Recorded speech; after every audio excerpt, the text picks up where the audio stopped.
Israeli occupation forces launched the deadliest attack on the Gaza Strip. Authorities announced that the aggression has completely cut off internet and electricity services. Images show how the detonations hit residential areas in Gaza, causing a complete destruction of the power grid. The Palestinian telecommunications company also announced a total shutdown of all communications and internet services, while multiple attacks on several areas of the Gaza Strip from the air, land, and sea are also being reported, which is worsening the situation in hundreds of the Gaza's hospitals.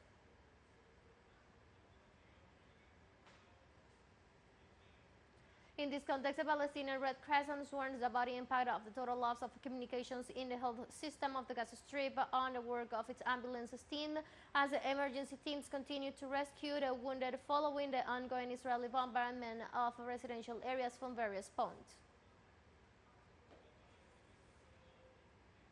The UN General Assembly approved on Friday the long-awaited resolution on the Gaza crisis, calling for a humanitarian truce and the cessation of hostilities in the area. The resolution was submitted by Jordan and approved with 120 votes in favor, 14 against, and 45 abstentions. The text is the first to be adopted by the United Nations body after 4 drafts filed to the Security Council since the outbreak of violence on October the 7th.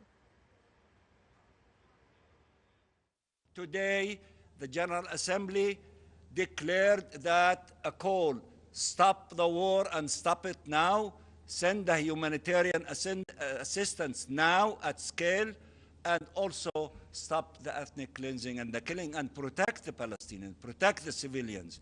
All these things were contained in this General Assembly resolution. Therefore, we will take it. The Security Council has to take it. The Palestinian ambassador Mansour also welcomed the new Europe's perspectives on Palestine.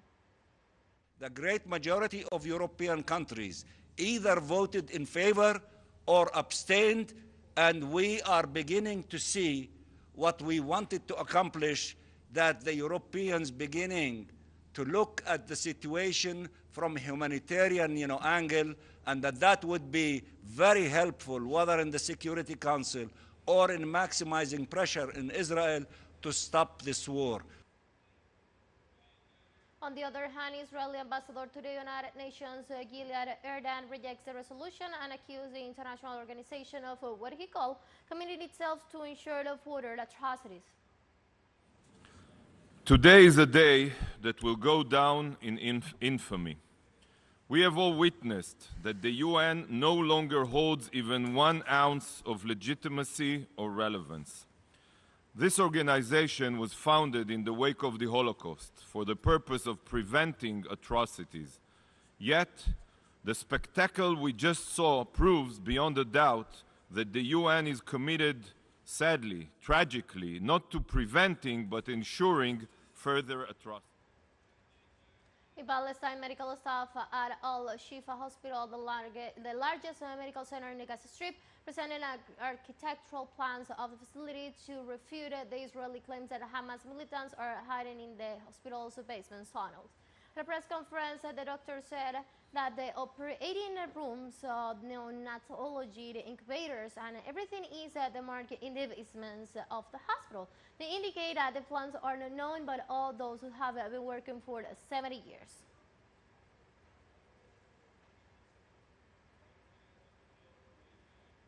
An aid convoy from the International Committee of the Red Cross passed Rafah crossing into the Gaza Strip on Friday. The aid group said that the convoy includes trucks filled with food, medicine, and other medical supplies. As 10 staff members, including a surgery team, are also expected. It also stated that the arrival of a new humanitarian personnel will increase the ICRC's capacity to continue supporting hospitals and deliver life-saving trauma surgery.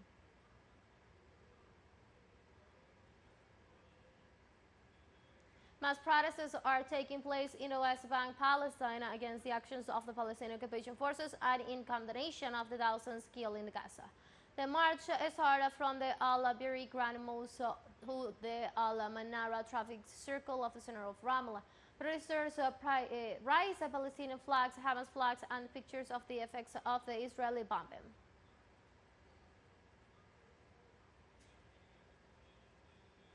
On the other hand, thousands of Jordanians are also showing their solidarity and support to the Palestinian people by demonstrating against the side of the Israeli occupation forces. Local authorities in Jordan inform that this is the third Friday that Jordanians have held a massive mobilization in favor of the Palestinian struggle and in rejection of the Israeli violence against the people of Gaza. Well, at this point, let's go to picture of what is happening in the Gaza Strip. The night has turned stormy for the inhabitants of the southern part of the Gaza Strip. The total cut of the communications was preceded by a terrible massive bombing by the Israeli armed forces. It has been a terrible night. Catastrophic consequences are expected, and increase in the number of deaths that up to the moment add up to more than 7,000.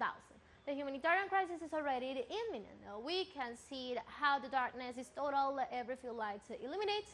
Until a moment ago, this darkness was broken by the detonations of bombs. You can stay informed with this and other news if you watch our screen.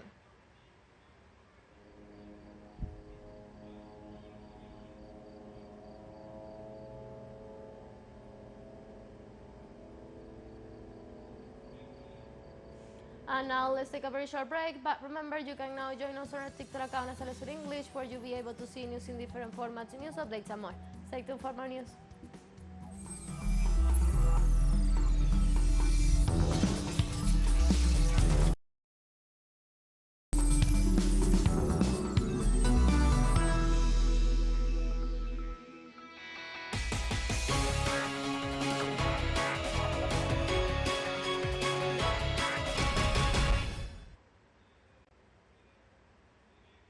Welcome back to From the South.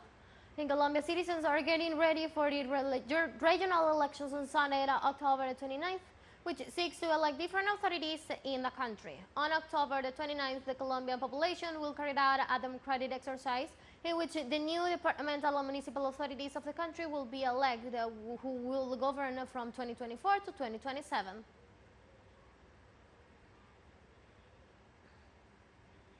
On Friday, St. Vincent and the Grenadines Prime Minister Raul Gonsalves announced benefits for different sectors of the society, including nurses, farmers, and students, during his speech at the 44th Independence Day Parade. Gonsalves unveiled a package of measures during the national holiday, including an increase in the minimum wage in January and a non-taxable payment equivalent to 5% of their salary for nurses in certain categories. I want you to listen to me particularly carefully as I make 16 specific announcements of real immediacy. First, as of January 2024, the salary threshold below which no personal income tax is charged will be increased from the current $22,000 annually to $25,000. Workers will pay less taxes as from January next year. In this context, Prime Minister Raul Gonsalves also announced a new select summit to be hosted next year by the Caribbean nation as it holds the pro tempore presidency of the organism. In the first quarter of next year, St. Vincent and the Grenadines, as the pro tempore president of CELAC, the Community of States of Latin America and the Caribbean, will host a summit here. CELAC, as you know, is the premier integration mechanism in our hemisphere, consisting of 33 member states.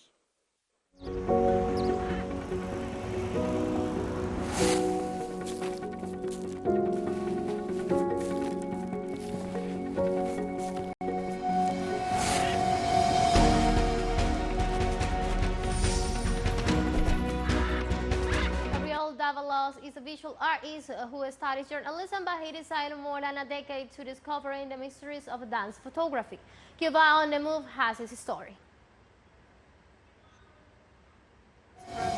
Use Cuban schools of ballet. To show their expertise, they don't have to dance in the elegant Gran Teatro Alice Alonso. They can delight the most demanding ballet humano by dancing in deep Havana. This time, they pose for the lens of Gabriel Dávalos, a journalist in love with ballet who has been dedicated to dance photography for more than a decade.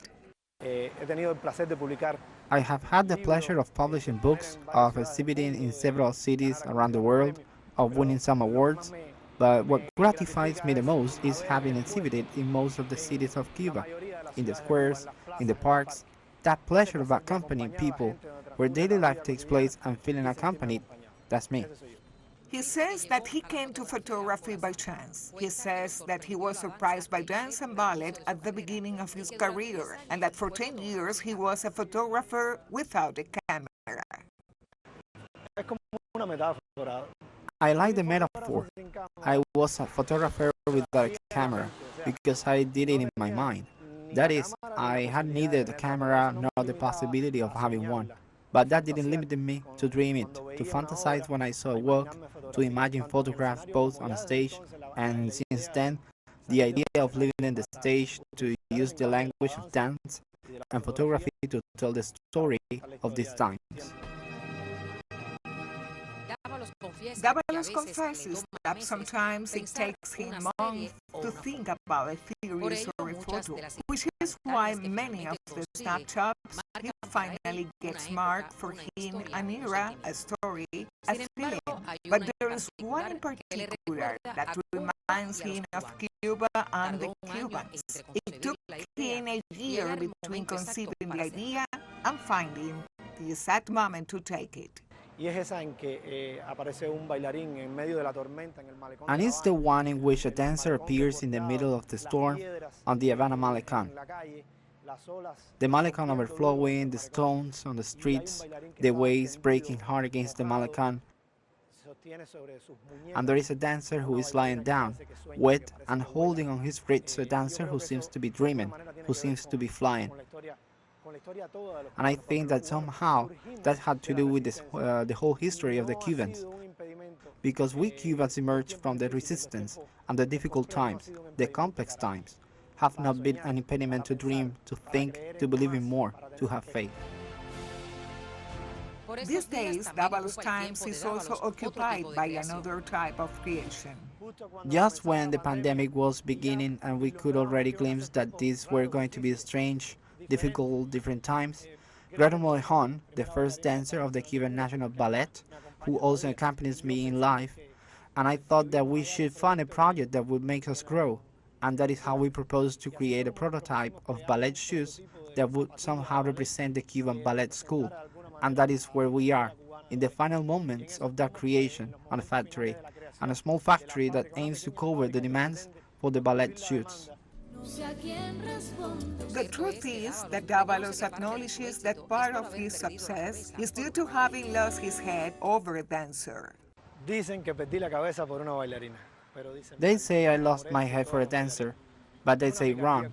I fell in love with all the dancers. It is a Cuban robbery. Although there is some truth in the fact that I have lost my head for a dancer, and that I fall in love all the time with all the dancers because it is the way I have found that romance. But that romance from the intellectual, from the thought, to connect with that sensitivity that dance has to communicate, to accompany, just to save.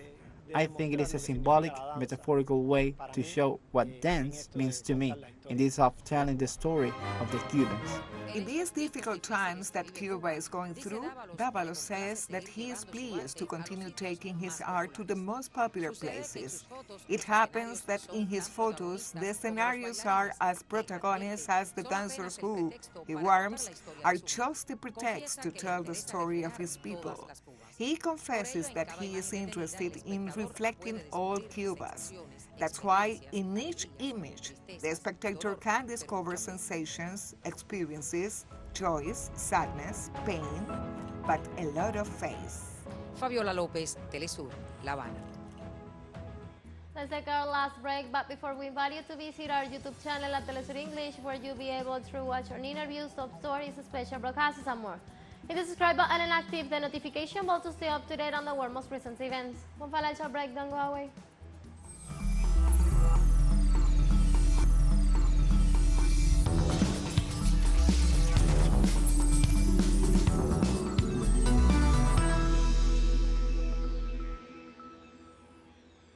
Welcome back.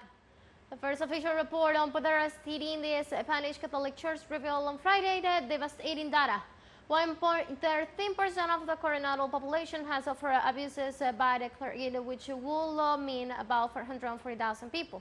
This historic investigation, commissioned by the Congress in March 2022 and carried out by the Atmans, Spain goes from being one of the few Catholic countries without officially recognized cases of pederasty to being the one with the highest protection of victims.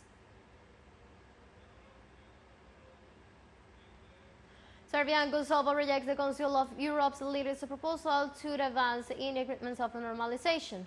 On Thursday, the High Representative of the European Union for Foreign Affairs, Josep Borrell, confirmed the response of Serbia and Kosovo to the latest proposal for agreements on the normalization of relations between Belgrade and Pristina.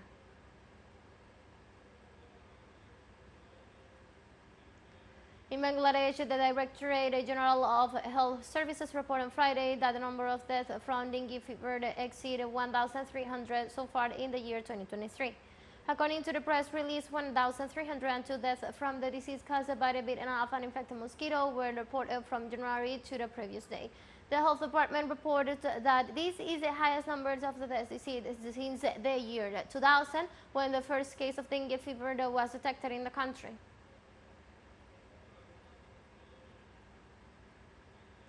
Several hundred people gathered in Senegal's capital, Dakar, on Friday to demand the release of political prisoners' details during the recent unrest. The protest called by the political and civil society organization movement Force Vive du Senegal F34 was one of the few allowed by the authorities after the conviction of the opposition political Ousmane Sonko resulted in the deadly clashes in June. Demonstrators on February chanted "Free Sonko, free the hostages, and down with the dictatorship," which some carrying Russian flags and sounding whistles, horns, and vuvuzelas.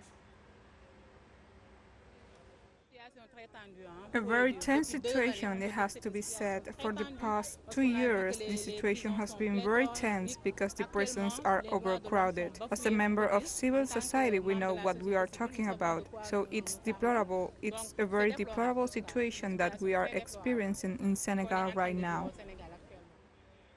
We have come to the end of this news brief, but before saying goodbye, we want to thank our Caribbean audience, especially the audience of Trinidad and Tobago. We are pleased to share our newscasts and contribute to provide an alternative news sources of the latest world events, tell you life stories of the peoples of the South, and break their hegemonic media dominance. You can find these and many other stories on our website at telesurenglish.net, and also join us on our socials. We're on Facebook,